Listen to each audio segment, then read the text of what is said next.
여러분들 중에 나는 열심히 최선을 다해 살아오려고 노력한 것밖에 없는데 다른 사람들에게 욕먹고 비난받고 비판받아본 적 없으세요? 아마 다 그런 경험이 한두 번쯤은 있을 것입니다. 저도 마찬가지입니다. 교회를 사랑하고 복음을 위해 내 인생을 걸고 살아가겠다고 결심하고 최선을 다하고 있는데 저도 욕 많이 먹었습니다. 비난도 받았습니다. 왜 그렇게 자꾸 교회를 세우냐요? 혼자 다 해먹으려고 그러는 거 아니냐고 그런 비난도 받았습니다. 심지어 교회 다니는 분들 중에도 비난을 받았어요. 한 교회만 목회하고 하면 되지 뭘 다른 도시까지 가서 여기저기 자꾸 교회를 세우느냐고, 문어발실 확장 아니냐고 그런 비난도 받았습니다. 만약 그 비난이 정당하다면 우리는 다른 나라에 가서 선교하면 안 됩니다. 왜? 우리나라에서 복음을 전하지 뭘 다른 나라에까지 가서 선교하고 복음을 전하느냐라는 말과 같은 말이거든요. 심지어 목사님들에게도 비난을 받은 적도 있습니다. 왜 다른 교회 목사 밥그릇을 뺐느냐는 비난도 받았습니다. 저는 이렇게 생각해요. 교회는 목사의 생계를 보장하거나 책임지는 단체나 기관이 아닙니다. 교회는 이 땅에 죽어가는 수많은 사람들을 복음으로 살리고 고치고 키우고 세우는 그런 영적인 공동체고 생명의 공동체입니다. 전 요즘 이런 생각을 합니다. 우리 교육자들도 그렇게 이야기를 하는데요. 이제는 교회도 매력적이 돼야 된다라고 말합니다. 단지 교회가 주일날 왔다 가는 그런 기관이나 단체가 아니라 교회는 정말 가고 싶고 오고 싶고 함께하고 싶고 그런 매력적인 교회가 돼야 된다. 그래서 지역사회와 함께 가고 어려운 분들, 힘든 분들을 관심을 갖고 또 성도들의 필요를 채워주고 정말 예수 믿고 교회 가는 것이 행복하도록 교회가 매력적이 되지 않으면 앞으로의 교회는 오래됐다고 해서 크다고 해서 절대 부흥할 수 있지 않다라고 제가 이야기를 합니다. 신앙생활도 마찬가지입니다. 신앙생활도 이제는 변해야 됩니다. 새롭게 변해야 됩니다. 일찍이 성경에 보면 에베소서 4장 22, 24절에 이렇게 말했습니다. 너희는 유혹의 욕심을 따라 썩어져가는 구습을 따르는 옛사람을 벗어버리고 오직 너희의 심령이 새롭게 되어 하나님을 따라 의와 진리의 거룩함으로 지으심을 받은 새 사람을 입으라. 신앙은 본래 새 사람이 되는 것입니다. 내가 새롭게 되는 것입니다. 이전에 살아온 방식과 생각으로 사는 것이 아니라 새로운 시각과 새로운 방식으로 살아가는 것, 내 존재 자체가 새롭게 되는 것이 그게 바로 신앙입니다. 저는 우리 꿈에게 모든 성도들도 이제 우리의 신앙이 새로워지기를 소망합니다. 여러분들이 정말로 새로운 회복을 원한다면 우리의 신앙도 새로워져야 됩니다. 근데 오늘 본문에 보면요, 바리새인과 서기관들이 계속해서 예수님을 비판하고 비난하는 장면이 소개되고 있습니다. 예수님께서 세리의 마태를 제자로 부르시고 그와 함께 식사를 할 때에 바리새인들은 예수님을 쫓아가 예수님을 계속 비난했습니다. 어떻게 이럴 수가 있는가? 사실 이 바리새인과 서기관들의 비난은 정당한 것입니다. 왜냐하면 당시 세리들은 유대인들 중에서 로마 사람들이 선택해서 로마 사람들이 요구하는 세금만 걷어서 바칠 수 있으면, 예를 들어서 로마가 정한 세금이 10만 원이다 그러면 1인당 10만 원씩 세금을 걷어서 로마에 바칠 수만 있다면 로마는 아무런 타치를 하지 않았습니다. 그러다 보니까 이 세리들은 세금 20만 원씩 내, 그래서 10만 원은 걷어서 로마로 내고 나머지 10만 원은 인마에 복해, 자기들이 착취하고 착복했습니다. 로마가 그거를 공인해 주고 인정해 주었습니다. 그래서 많은 세리들이 이 유대인들 같은 동족들의 피를 빨아먹는 흡혈귀처럼 그렇게 유대인들은 세리들을 증오했습니다. 그들의 세금 걷어들이는 행태에 치를 떨고 있었습니다. 그런데 예수님께서 그 세리를 찾아가서 제자를 삼고 그들과 함께 먹고 마시고 식사를 하니 유대인 입장에서 볼 때는 정말 눈이 뒤집힐 지경인 거지요. 당연히 비판하고 비난할 수 있었습니다. 근데 이 비난의 근거가 뭐였는가? 율법과 장로들의 유전을 가지고 성경에 보면, 말씀에 보면 부정한 것들은 가까이 하지 말라고 했지 않느냐? 왜 부정한 것들을 가까이 하느냐고 말씀을 빙자해서 율법을 핑계로 계속 비난하고 욕을 한 것입니다. 이런 바리새인과 서기관들에게 예수님이 이렇게 말씀하셨습니다. 새 포도주는 새 부대에 넣어야 한다. 새 포도주를 낡은 부대에 넣는 자가 어디 있냐? 새 포도주는 새 부대에 넣어야 된다라고 이야기합니다. 여러분, 여러분이 새로운 회복을 원하신다면 여러분들도 새로운 신앙을 가져야 됩니다. 아무리 하나님께서 저와 여러분에게 새로운 회복을 주기를 원하신다 할지라도 우리의 신앙, 우리의 믿음이 새로워지지 않는다면 절대로 새로운 회복을 경험할 수가 없습니다.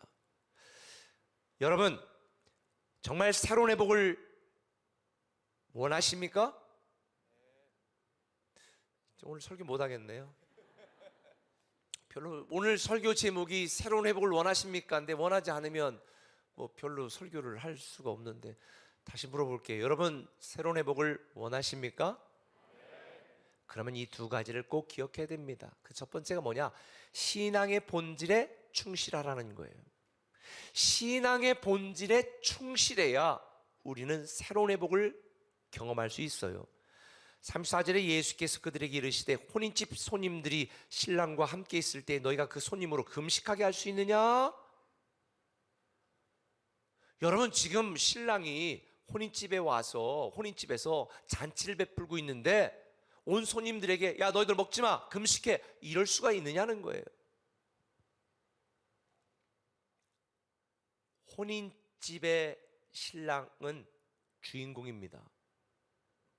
혼인집은 먹고 마시고 축하해야 되는 것입니다. 사실 이 세리 레위, 세리 마태에게 있어서는 이 식사가 단순한 식사가 아니었습니다. 모든 것을 버려두고 예수를 쫓는 새로운 인생의 시작, 새로운 인생의 출정식과도 같은 굉장히 중요한 시간이었습니다.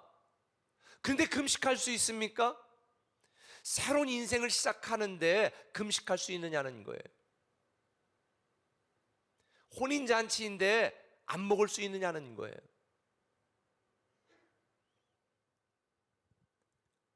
예수님께서는 지금 바리새인들에게 이걸 이야기하고 있는 거예요. 물론 이 말씀은 예수님 자신을 빗대 설명하는 것입니다. 지금 세상을 구원하기 위하여 이 땅에 그리스도로 내가 왔는데 지금 금식하고 아무것도 먹지 않고 그럴 시간이 아니라는 거지요. 다시 말하면 이 혼인집 잔치 비유를 통해서 예수님께서 가르치고 있는 건 뭐냐? 너희들이 믿고 있고 갖고 있는 모든 신앙의 본질이 누구냐는 거예요? 예수 그리스도라는 거예요. 예수 그리스도가 신앙의 본질이라는 거예요. 지난주도 말씀드렸잖아요. 예수 그리스도가 새로운 회복의 시작이고 새로운 회복의 완성이라는 것. 우리가 믿고 있는 이 모든 믿음과 신앙의 본질과 핵심은 예수 그리스도입니다. 그런데 이걸 알지 못했던 바리새인들은 예수님을 계속 비난하는 거예요.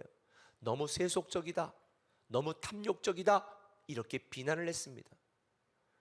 이 오늘 본문 뒤에도 보면 누가복음 6장에 보면 예수님께서 제자들과 함께 이동하다가 제자들이 너무 배가 고프니까 안식일에 이 곡식을 밀을 까불러 가지고 좀 이렇게 먹었어요. 저도 옛날에 그렇게 이제 많이 했었는데 그렇게 먹으니까 바리새인들이 또 비난하는 거예요. 아니 안식일에 아무것도 하지 말라고 그랬는데 뭘 또 지금 저렇게 곡식을 까서 비벼서 먹고 있냐?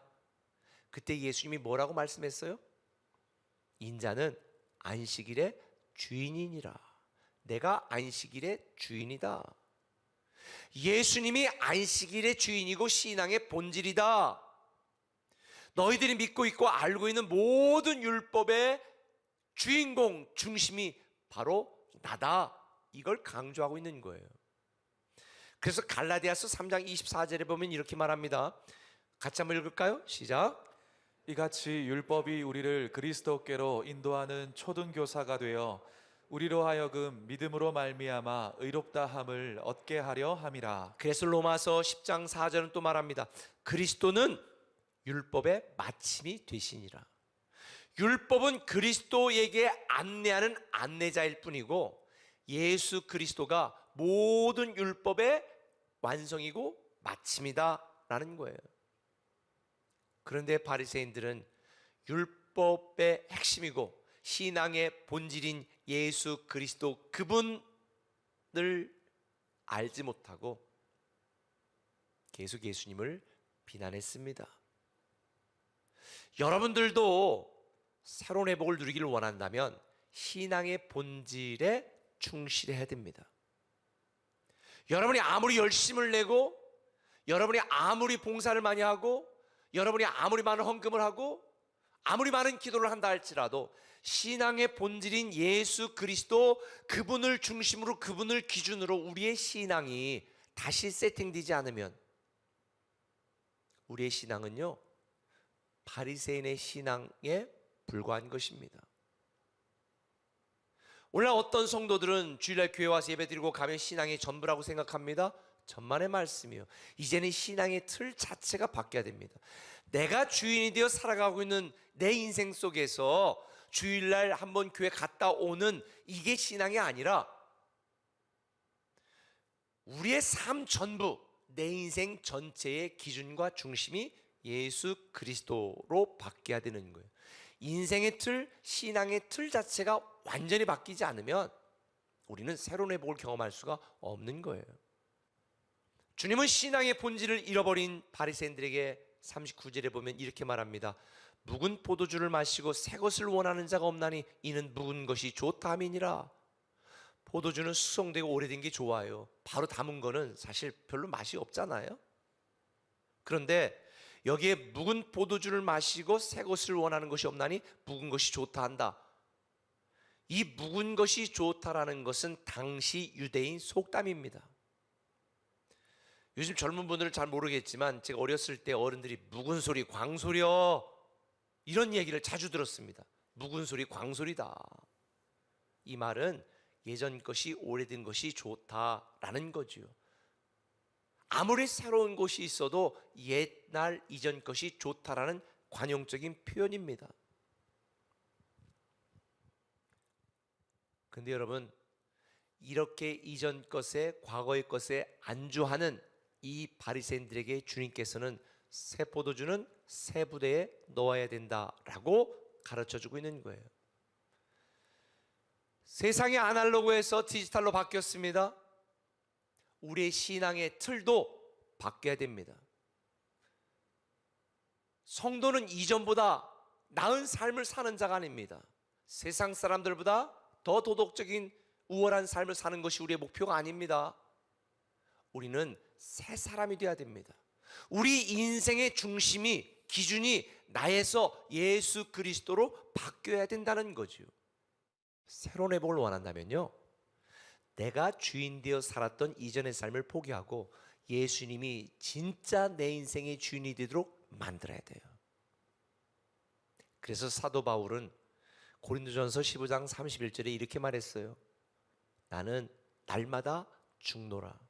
내가 주인 되어 내 욕심으로 내 자존심으로 내 생각으로 내 인생을 바라보았던 이전의 나, 예수 믿기 전의 나, 아직도 살아있는 육적인 나를 완전히 죽이고 나의 인생의 주인 되신 예수 그리스도의 시각으로 내 인생을 바라보며 주님의 뜻이 무엇인지 나를 바라보며 주님의 기대대로 살기를 애쓰는 그 삶이 바로 새 부대로 준비되어지는 우리가 되어야 되는 것입니다. 우리의 인생은 내 것이 아니잖아요. 예수님이 내 인생의 구주라고 말씀했으면 예수님이 내 인생의 주인이잖아요. 저는 여러분들이 예수님의 시각으로 여러분의 인생을 바라보며 예수님이 주인된 생각으로 여러분의 삶을 바라보시길 바랍니다. 결국 이걸 한마디로 말하면 선한 청지기적 가치관입니다. 내 인생은 내 것이 아니라 누구 것이다? 하나님의 것이라는, 나는 단지 내 육체와 내 시간과 내 물질과 내 모든 것들은 하나님이 나에게 맡겨주신 청지기다라고 하는 가치관으로 살아가는 것이 새 부대로 준비되어지는 것입니다. 새 포도주이신 예수 그리스도, 그분과 함께하는 새로운 회복을 누리기를 원하신다면 여러분 모두가 예수님이 내 인생의 주인이 되고 나는 그분의 청지기라고 하는 이 새로운 부대로 준비되는 여러분이 되기를 예수님의 이름으로 축원합니다. 신앙의 본질에 충실해야 새로운 회복을 누릴 수가 있어요. 한 걸음 더 나가서 한번 따라합시다. 구원의 목적에 집중하라. 구원의 목적에 집중하라. 하나님이 저와 여러분을 구원하신 구원의 목적에 집중해야 합니다. 바리새인들은요, 예수님에게 당신이 그리스도고 메시아라면 대체 왜 계속 죄인들과 어울리냐고 비난했습니다.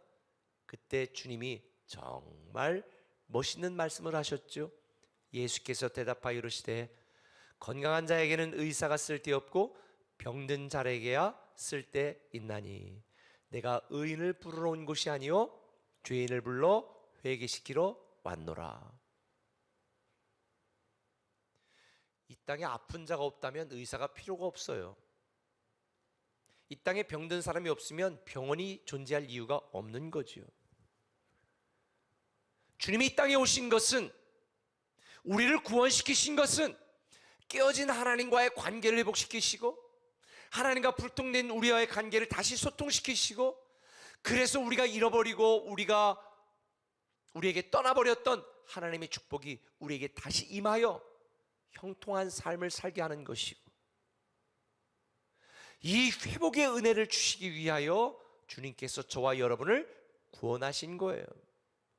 저는 일찍이 왜 하나님이 사람이 되셔서 이 땅에 오셔서 우리를 구원하셨을까? 대체 왜 그 엄청난 대가를 치르셨을까에 대한 궁금증이 늘 있었습니다. 여러분, 주님이 이 땅에 오셔서 여러분을 구원하신 것은 단지 이 땅에 살아가는 동안 잘 먹고 잘 살게 하기 위함이 아니라 죽어도 죽지 않고 영원히 사는 하나님 자녀의 권세를 누리게 하심입니다. 우리는 이 예수 그리스도를 통해서 우리를 구원하신 이 구원의 목적대로 살아가야 되는 거예요. 우리로 이 땅을 살아가는 동안에 예수님처럼 목적에 집중하는 삶을 살아야 됩니다. 예수님께서는 이 땅에 오셔서 우리 사람들을 구원시키는 이 목적을 위하여 집중하며 살았거든요. 우리도 주님의 은혜로 구원을 받았으니 우리를 구원하신 그 목적에 집중하는 삶을 살아야 됩니다. 우리를 구원하신 목적이 무엇입니까? 고린도전서 10장 31절에 정확하게 나와 있습니다. 먹든지 마시든지 무엇을 하든지 하나님의 영광을 위하여 하라. 다시 말하면 하나님을 목적으로 살라는 거예요. 하나님이 우리에게 수많은 자원과 능력을 주신 이유는 뭘까요? 하나님을 높이고 하나님을 전하고 하나님의 영광이 되는 삶을 살라고 구원하신 거예요. 그런데 이렇게 살지 못해서 하나님의 슬픔이 되는 존재들이 많습니다. 삼손은요, 우리보다도 하나님께 더 많은 능력을 받았습니다. 삼손은 하나님에게 많은 재능도 받았습니다. 그런데 하나님이 주신 모든 걸 가지고 이방 여인 뒷공문이 쫓아다니다가 부끄러운 사명 감당하고 죽었습니다. 삼손은 자기 주신 이 엄청난 재능과 능력을 허비해버렸습니다. 이게 어찌 삼손뿐이겠습니까?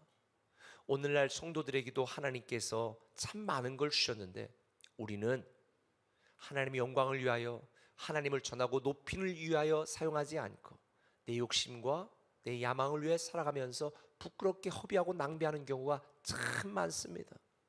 우리는 하나님 자녀의 위대한 권세를 가진 존재들입니다. 하나님이 저와 여러분에게 주신 모든 지식과 학력과 학벌과 재산과 재능과 시간과 물질, 단지 나만을 위해 사용하라고 주신 것이 아니라 하나님을 알지 못하고 죽어가는 사람들을 살리고 고치고 키우고 세우고 교회를 섬기고 지키고 하나님이 주신 축복을 누리고 나누고 우리를 구원하신 주님을 높이고 전하는 일에 사용하라고 주신 거예요. 그렇게 살지 않는 것은 아인슈타인이 종이 인형이나 오리다가 세상을 떠나는 것과 똑같습니다.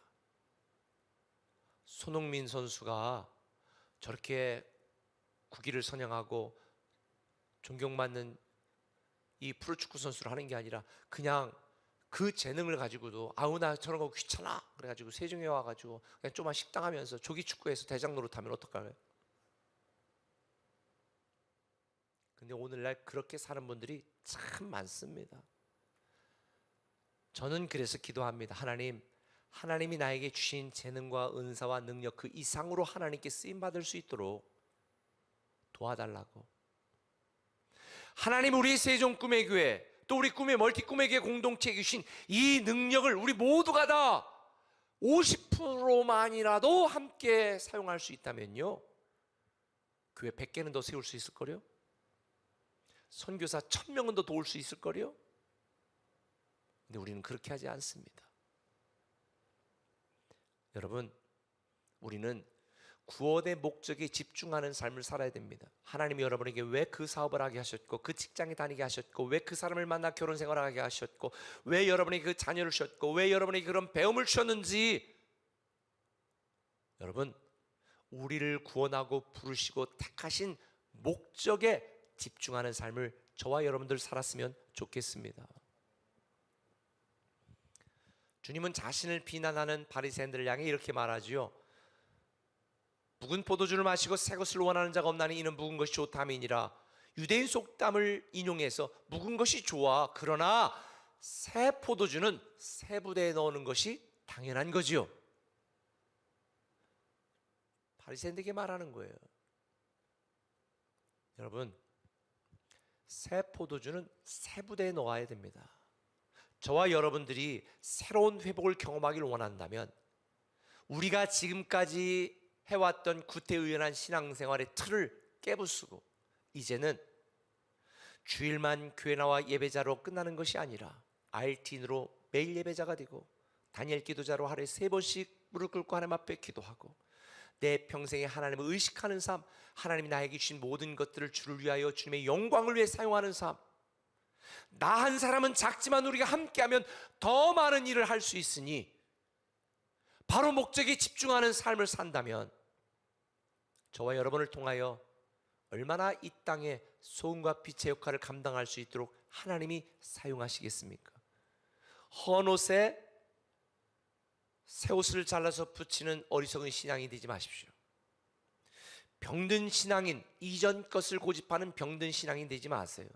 우리 꿈의 교회 왔으면 이전에 다른 교회는 이랬는데, 이전에 내 교회는 이랬는데, 이전에 목사님이 이랬는데, 다 잊으셔야 됩니다.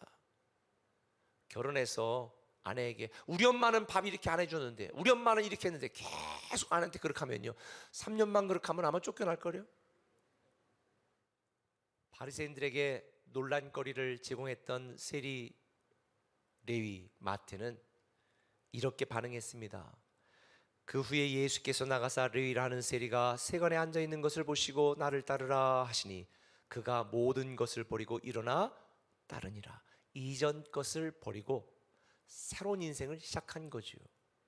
여러분 정말로 새로운 회복을 원하신다면 신앙의 본질에 충실하십시오. 예수님이 여러분의 인생의 주인이 되게 만드시고요, 새로운 회복을 원하신다면 구원의 목적에 집중하십시오. 날 구원하신 그 주님을 높이고 전하는 일에 여러분이 가진 모든 자원을 다 사용해 쓰임받는 이 특권을 누렸으면 좋겠어요. 고린도전서 5장 17절은 말합니다. 그런 중 누구든지 그리스도 안에 있으면 새로운 피조물이라 이전 것은 지나갔으니 보라 새 것이 되었도다. 우리 꿈의 교회 모든 성도들은 새 포도주를 새 부대에 넣는 새로운 신앙으로 새로운 회복을 누리시기를 예수님의 이름으로 축원합니다.